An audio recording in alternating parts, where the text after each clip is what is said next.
All right, everybody, this is Tim, and this is my cat Lefty that's sitting in front of me. We're going to be talking with Alokov again about Yay! setting creation. So you want to introduce yourself here, Alokov? Hello. Yes, I think they will recognize me from the last time, assuming you're releasing it on the same day. Yeah, I'll try to release the first video we did first, and then I'll release this one. But, whenever you... I don't care, just... I assume all of this is going to be part of the May the 4th thing, so... Yeah, I'm going to have to get up really early on May the 4th to put out all these videos. Yeah. Because my internet connection isn't that fast. Today we're going to talk about setting creation and how Alokov does things versus how I do things, and if there's maybe your style is somewhere in between.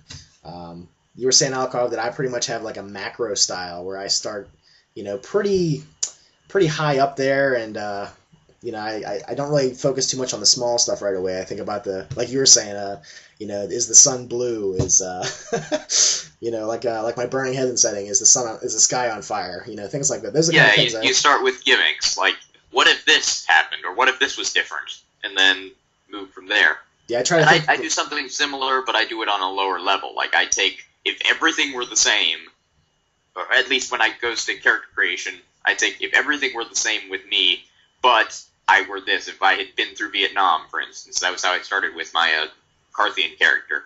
If everything were the same until I got to Vietnam, and then I detailed out how his experience in Nam went, and I thought, how would he be psychologically coming through from that? And then I started going back and detailing more of the differences in his mortal life before that, and whatever. But I still start with the major event that changes things, a watershed moment in their history. But I start with much more minor things or whatever, and I start on the level of one guy and his life and how his life is affected. Not the entire world is different because the sky is on fire. Yeah, yeah. So you're saying like you kind of start out small, like when you're really, if you think about psychology, you're really thinking about inside of one person's head, and that's a pretty small thing compared to an entire fantasy setting or sci-fi setting or whatever you're doing. But you would do that for each of your like major NPCs. You would probably do that. I'm guessing, right? You would think about, I don't know. I would do it for major NPCs. That the problem is, the reason I don't like to run stuff until I've played it is that when I play it, it's easy because I only have to do one guy. And then once I've done that one guy, I'll start getting ideas for secondary characters, which is one thing I'm bad at as a player, is I always have 5 different character ideas that are all equally fleshed out that I want to play. And so the GMs that I've played under kind of get annoyed by that, but but because by the time that one character is done, or that one campaign's done, I will have 5 other backdrop characters already done. I have pretty good grounding in all the different kinds of characters I can have in that game, and then I can use that to help me build important NPCs, and I can go, once I have the important NPCs built, I can decide, well, if they were in this situation thinking like this, what would they do, and how what they did affect things? Like if the prince is an egomaniac who's terrified of this, of mages or of people of his specific clan, then he would probably crack down on that clan, and that would affect all the major NPCs who are from that clan, and it just becomes a spiral effect where what one guy does affects other people and causes them to do stuff, and then before you know it, the whole setting is all the unique stuff that you need in the setting is done just by what different people did to each other. That's very interesting. So it definitely sounds like you're more of a bottom up, and I tend to start from top down, but I also I kind of do, sometimes I'll do like probably more top down, but I will definitely do some bottom up too, because you have to sort of pick a place on the map where they're going to start. And depending on what kind of setting you're making, I always try to pick the most interesting spot, like the spot that could have the most possibilities or the most opportunities for a campaign. Like for instance, in my Marth campaign, my Marth setting, I just picked this one place that was kind of central, and it was kind of, all kinds of different cultures and races could be found there, and wherever the campaign went from there was fine with me, because there was so many different options and outs, and it gave the players lots of choices. But it sounds like if you were to sit down and make like a fantasy setting, you would probably have, I guess, like a town or a city, and then you would just start fleshing out the main NPCs from there, and then it sounds like the other stuff would come later. Is that about right? Yeah, actually, I did make sort of a fantasy setting. Again, it was sort of grounded in the real world, but I wanted to make something, and wanted to do a post-apocalyptic setting, but I didn't want to do nuclear winter because that's been done to death. Yeah. So I thought, what apocalypse could I do? Oh, the Ice Age. And then, well, what would happen if the Ice Age happened now? Because again, my thought is, if everything's the same and then something happens, not if we start out with the world having always been with the sky on fire, but if our world suddenly the sky caught fire, what would happen? Then, well, there'd be all this technology buried underground. Well, eventually, once people advance to a certain technological level, after the Ice Age, like the new Cro-Magnon people or whatever, they would start digging this stuff up, and then how would they react to that? So that led into my psychology, and I started developing the different slats based on how they viewed technology. Like, technology was the central gimmick, and then it was all based on who viewed it different ways. You had the Scourge of Heaven, who basically thought it was evil and must be destroyed. You had people who just wanted to study it, the scientific types. The people called the Cult of Humanity who worshipped it, which was basically my carte blanche for making pop culture references. The Cult of Humanity. The Cult of Humanity sounds like a great idea. Just have all these old artifacts, sort of religious icons in quotes. You know, maybe it's like a subway sign or just some random or a book that I particularly like or whatever, where I would probably have somebody walking around in a brown coat carrying around a Firefly pamphlet. And that would be something. Or I had one of my plot lines was basically they met this crazy group of people who were worshiping the ink god, and it would be Rorschach. Oh, wow. So they were extremely, like him, very much, you screw up, you die. And then the players were like, who the hell is this guy? And then they finally see the leader has this mask on with all these black dots, and they're like, oh, this makes sense now. It was interesting when you were talking about getting inside the psychology of Cro-Magnon, kind of like almost like Beast Man, like sort of wild man in this Ice Age kind of idea. Now in the setting itself, like when you were thinking about the psychology, were you trying, how did you go about doing that?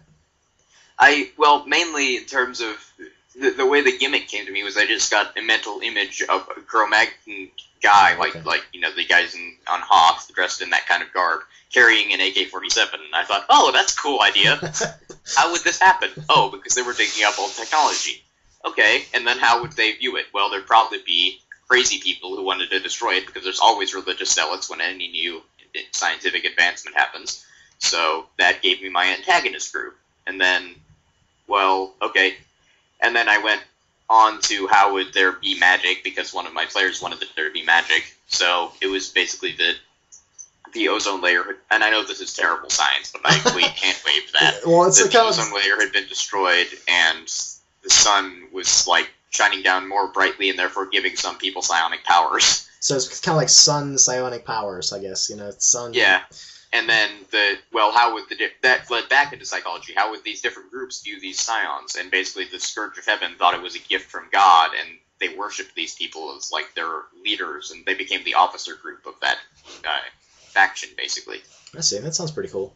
And then you had either you were one of them, or you ran away, and you were a hedge wizard or the equivalent, whatever. So, but the Scourge people went through this ritual where they became. Basically, they focused the light of the sun onto someone's head for X amount of time, and if you didn't burn to ash, then you became uber powerful in psionics. So this average Scourge dude of whatever level or whatever my equivalent demarcation of power was, versus Hedge Wizard of equal level, was going to be twice as powerful because they'd survived this thing. See, it's interesting that via psychology you started to flesh out religions and different cults and different organizations and things, and from that the setting comes about, and I think that's really cool. You're very right, and that's very not how I do things. I, like you were saying, I have some sort of gimmick or sort of world hook, and I just take that, and then I kind of think okay, what is the cause and effect? This is, how did this come about? Why is this the way it is? How do people react to this event?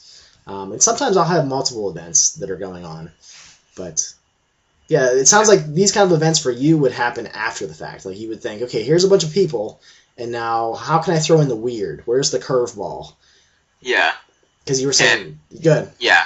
Or I try to, often I will do, just going back to character creation for individual guys, if I'm trying to come up with a character for a setting and I don't know what the setting, I don't immediately go, I want to play this kind of character in this setting, then I will think, I think this would be, just to give an example, for Changeling, the DM had been constantly telling me, think of it as a modern fairy tale. And so I thought, okay, where can I draw inspiration from? Fairy tale characters, but I didn't want to do like Red Riding Hood or whatever because that's been done to death. So what kind of fairy tales could I take? Oh, Lord of the Rings.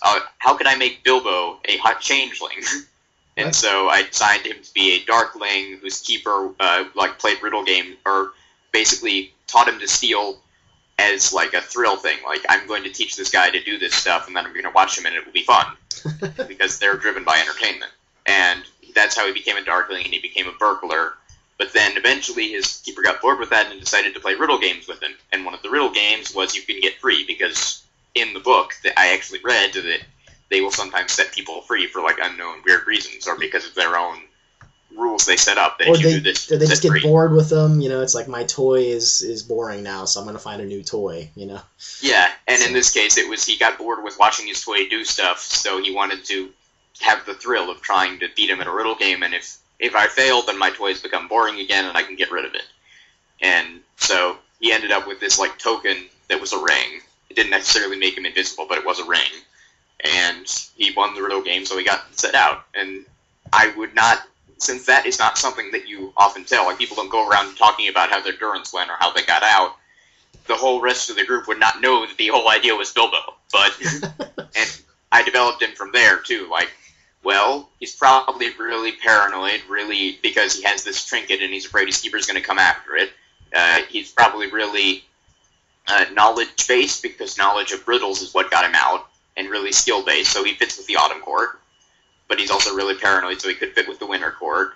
And then he ended up basically having a pipe, which made no sense, or which wasn't fit with Bilbo, but not the important point. It was just, well, when he gets too worried, he smokes to calm himself down. And then I thought, hey, that fits with Bilbo too, but again, no one would notice. So starting with a gimmick, people often say start with a character and then change it. I think if it's in the right setting, if it's a setting that's totally different, like if you did Bilbo in a fantasy setting, it would be way too easy. But if you do Bilbo in a setting that doesn't fit with Tolkien's setting, then it can be much more interesting, and people won't guess that you're immediately playing a Bilbo clone. I see. Huh.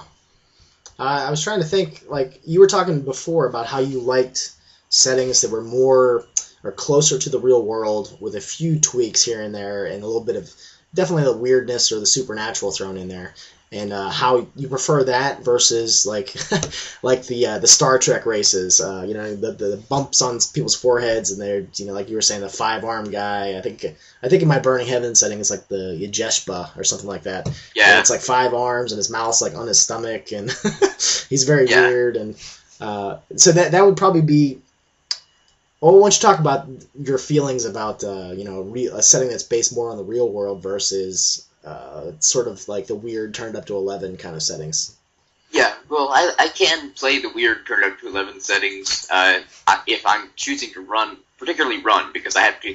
If it's a weird turned up to 11 setting and I'm playing, I can pick the least weird thing or the thing that I identify with most and be okay. I can play this one guy.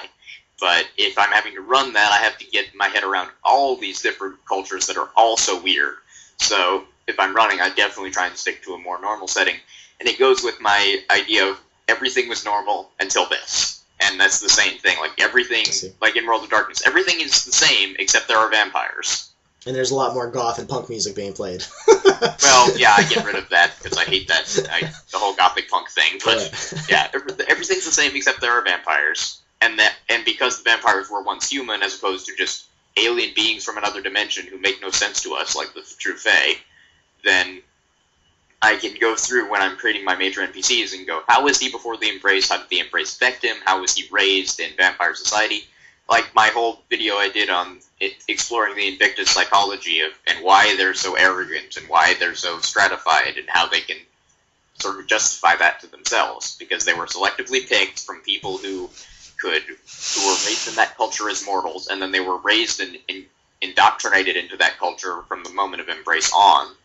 So by the time they get to the point where they're let off apron strings of their sires, they're so indoctrinated they're really not going to be changed. Their minds are not going to be changed by any one Carthian dude coming up and going, this is all stupid. Why are you supporting this terrible hierarchy? Well, because it makes perfect sense. You are the aberration. well, by the time anyone is able to get through to them, once they're out of their little indoctrination chamber, they're so indoctrinated that that person will immediately be discredited by their own mind for being different and being counter to what they've been indoctrinated to believe their entire lives. That's true. I had a thought, it just went out of my head. Great. That's all right. So that's what it is. You were saying that in these weird settings, that there really isn't sort of like, okay, this is the Vikings up here, and this is, these are the Celts over here. So there's no real world sort of basis where you can just jump off of. It's, sort of jump right in. You have to invest a little bit more time and try to keep in your head the different cultures, the different races, make sure you're matching up the correct culture to the correct race. Because I know even when I was making the Burning Heaven setting, I'd get confused sometimes. It's like, oh, that's right, this culture does it this way, and it's actually this race that has this sort of weird culture over here. So you're right. There's more time with setting, more investment to sort of read it and get it shoved into your head, so that for instance, for me, I like to run and shoot from my hip a lot. And if I don't know that setting, like the back of my hand, it's a lot harder for me to pull things out of nowhere. I would have to. Yeah, and I do that too, and that I have the same problem, but I think I have it more than you because you tend to do well with these crazy settings and I don't. But it wasn't until I saw the Burning Heaven videos that I understood why my mom has always said that the weird fantasy names and stuff confused her. Because to me, it was like, yeah, it's still using the English alphabet, generally the same phonetics. I mean, like Lord of the Rings, it was similar enough. I could remember who the different people were because they were similar enough. Whereas with Burning Heaven, I would get all the different race names confused, and the cultures confused, and the descriptions confused, and so, that's basically the Sumerian language that I chose to use because it. Again, it's the weird. It's the weird turned up, and I just thought that if the name sounded weird on the tongue, that it would sort of add to the weirdness of the setting. And in past settings, I've used like you were saying, you take English words and you throw a few different consonants in there, maybe a few more vowels or something, and it kind of sounds the same, but it's still familiar, and one thing I will do if I ever write a setting and I have to use a new language is I'll just use Gaelic because it's strange enough, but it makes some sense. Yeah. If or even Welsh, which is weirder, but actually how things work. The Elvish in Lord of the Rings is based a little bit off of Welsh and Gaelic, I believe, actually. And I'm sure I'll go off on a tirade if you let me about this, but all the characters, despite the fact that I know he was a Christian author and I'm sure he wasn't intending any sort of message to come from this, but a lot of the characters are ripped straight out of Celtic mythology. Oh, yeah. They definitely are. Galadriel is Caradwyn, and by extension, Gandalf is Taliesin, because even though he was not reborn through her, as in the Taliesin story, where does he go right after he does get reborn? Back to her.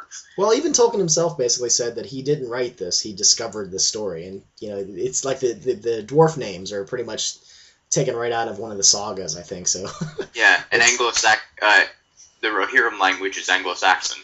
Yeah, and he loved Anglo-Saxon. It was all about languages for him, which made a lot of sense because he was a and that's sort of similar. Like for him, it was all language. For you, it's all setting, and for me, it's all psychology and brains. And how people think. You were talking about language, and I actually chose to do that with this setting when I first started because with my Marth setting, I chose a few Native American languages, and I just would pick words from different places, and I'd make up names, and I was trying to keep track of what words meant what when I first started, and I realized that it was a lot harder to make a language than it was to steal one.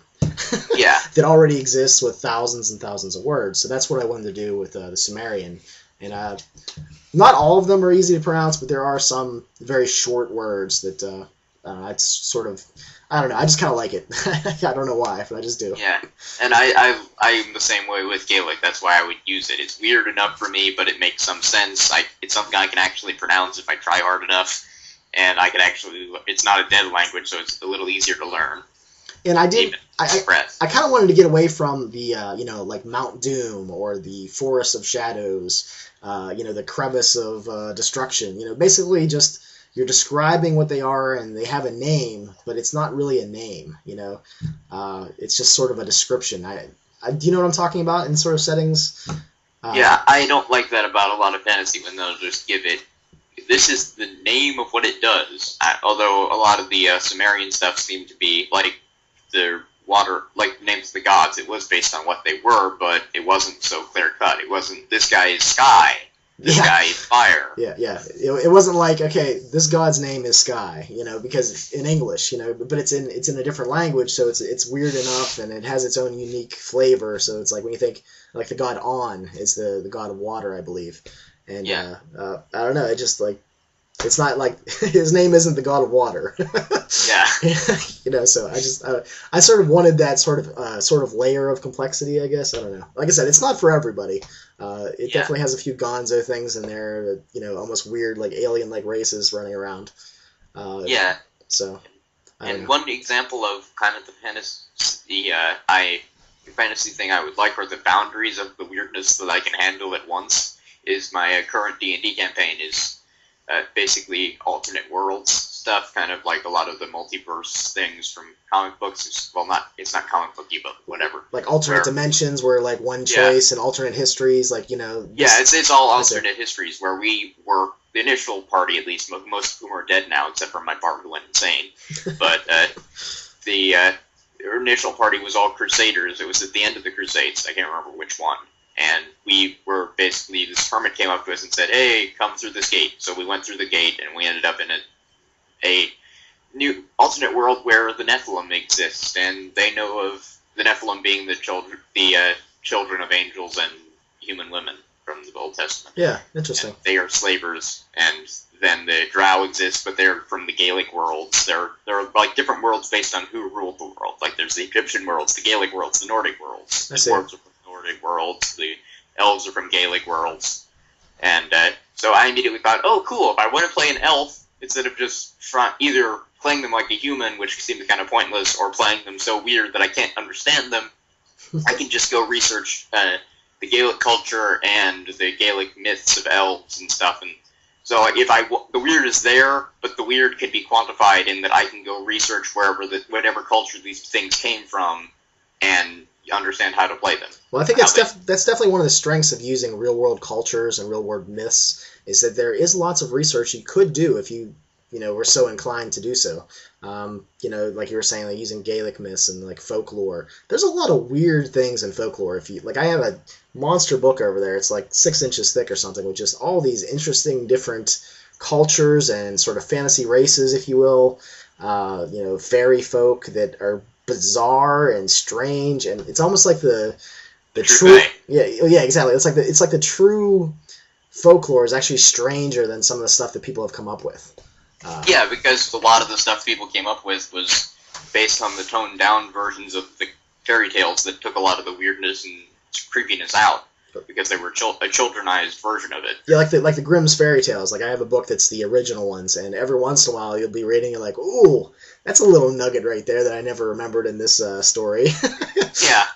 I think at the end of the Snow White, the witch or whatever dies by dancing in shoes that are heated up in the fire, or something. Like the shoes eat her feet or something. Yeah, like she dies somehow dancing to death, and it just, I don't know. I always thought that was kind of a really bizarre way of ending that fairy tale. But like you were saying, now I understand where the cursed dancing shoes from Harry Potter came from. That makes sense. So you also notice, if you go back to the original myths, that a lot of the ideas that you thought were original in fantasy came from or were used by people who took them from the older fairy tales, assuming that no one would notice. Yeah, they still pretty much have the fingerprints, the 5-finger discount. They just reach into folklore, grab something, and use it for their own setting, their own means. Yeah, like with Tolkien, I thought everything was based on him, and then I realized he was basing it all on the Celtic myths, or Harry Potter. A lot of it is based on myths that are darker, or Grimm's fairy tales, or whatever, that I didn't know of until I started researching it for RPGs, and then, oh wait, like the dancing shoes came from here.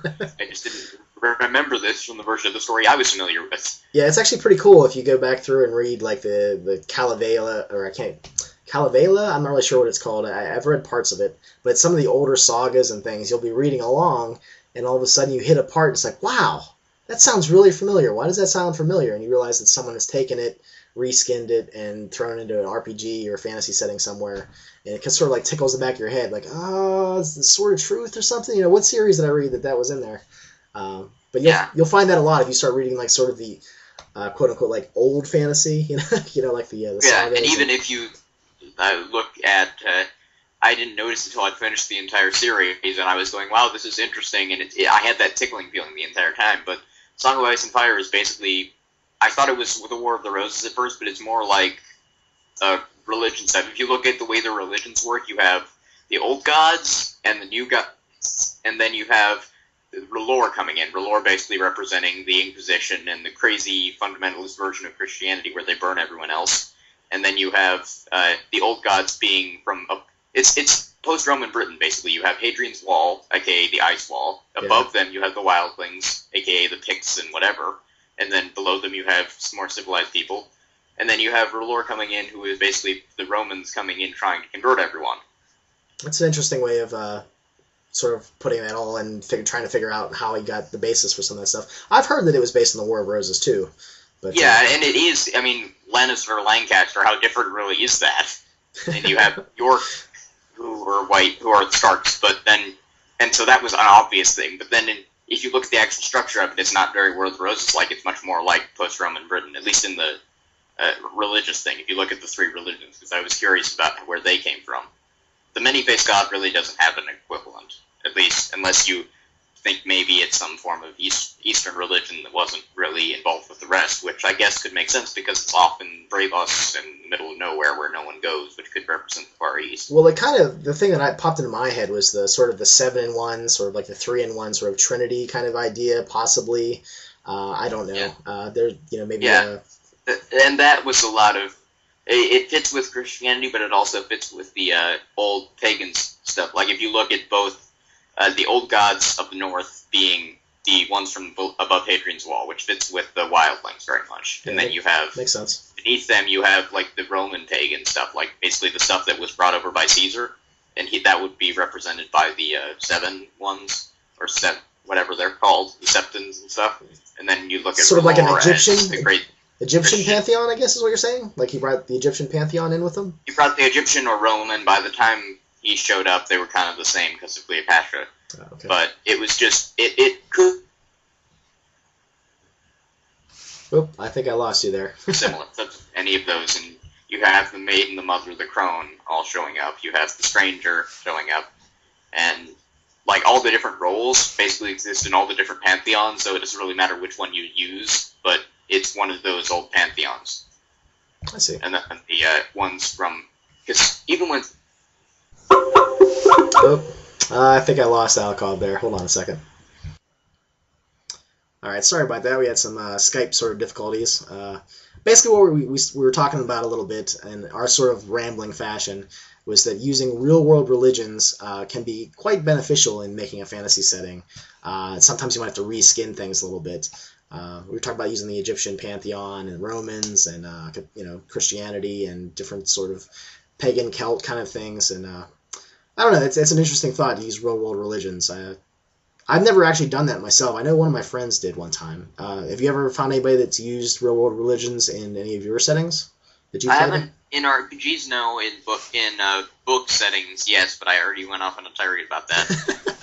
That's all right. Oh, actually, in the Warhammer setting, a lot of the gods are reskinned. Mor is the Morrigan from the Celtic goddess of war, and Shalia is, I don't remember who, but I figured out who she was.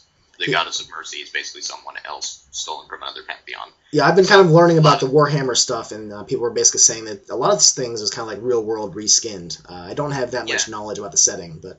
I don't either, but I just noticed in one of the reviews they were talking about Mor, and I thought, hey, that's the Morrigan. But they left the name, they just cut off the last part of it. They basically masculinized the Morrigan, who was a goddess, into Mor, who was a god. But their purviews were the same. The names were extremely similar. So it's an easy connection to make if you're familiar with the Morrigan body of myth. Okay. So we have two different styles. I tend to have some sort of, just bizarre, strange thing or some sort of event that's sort of big, or I'll start thinking about the gods, and you'll start thinking about the psychology of different NPCs in the setting, and then the rest of the setting sort of fleshes itself out as you think about those psychologies and how they interact with each other. Although one thing I should say is that if I don't I can't just start with psychologies and have no reason as to why they are that way, which is why I have trouble building settings. Like, if I had started with, although I kind of did with the Scourge of Heaven, I started with, I want some crazy zealots who want to destroy things and take everyone over and burn people at the stake. Well, what could the thing they hate be? Oh, the technology. But a lot of the time, I don't do well with coming up with a psychology and then having a reason for it. I do better coming up with a thing and then making a psychology out of it. Like, if this guy were from this culture, acting like this, having been through these experiences, how would he think? Because that's how I work. I think in terms of how would this guy think, but not working backwards, working forwards, following him through his life and starting with how he was as a child, and then following him as he morphs from there, which makes some sense because it helps with slipping into his skin, because that's how he experienced it. So if you go through the process the same way, you're basically living his life with him. Sort of like on fast forward. I see what you're saying. Yeah, I mean, you don't live everything, but you skip from this important thing that changed his mind and affected his psychology and his worldview to the next important thing, to the next, to the next. Well, I think what those could be close together or not. It's not really based on how much time you skip. It's based on when was the next important thing. See. Well, what's cool about world building, in my experience, is that really you should play to your strengths. Whatever you're really good at, start there. You don't have to start at A and end up on Z. You can start in letter F and then work your way out from there. You can start in multiple cases. Like I tend to start big and then I'll pick something small and flesh it out and sort of meet in the middle. And really, that's kind of the cool thing about world building, is you can really do whatever you like, and if it works for you, it works for you. And even in my Hex World submission, which had a lot of weirdness, like it had the sky being glowing, and that was what was the light source. And there was no government in that. But even that was, I started with, well, my first gimmick was I want cats to rule everything and to be uber powerful. But how could they be uber powerful? Well, psionics. And then I started fleshing out culture and psychology from there. Like, how would the fact that they have uber psionics affect their society and their psychology? Well, you can't really screw people over because you don't know, they can all see into each other's minds, and you don't know who their friend is going to be. They might have a really powerful friend who's going to smack you down if you mess with them. So then I figured, well, they wouldn't really need a government if they had that. So that became the major gimmick of that submission, was that it was a giant group of psionic cats who had no government and who were extremely tight-knit, who kept their society running by mutual assured destruction, basically. If you fuck with me, my friend who is even more powerful, will get back at you, so no one messed with anyone.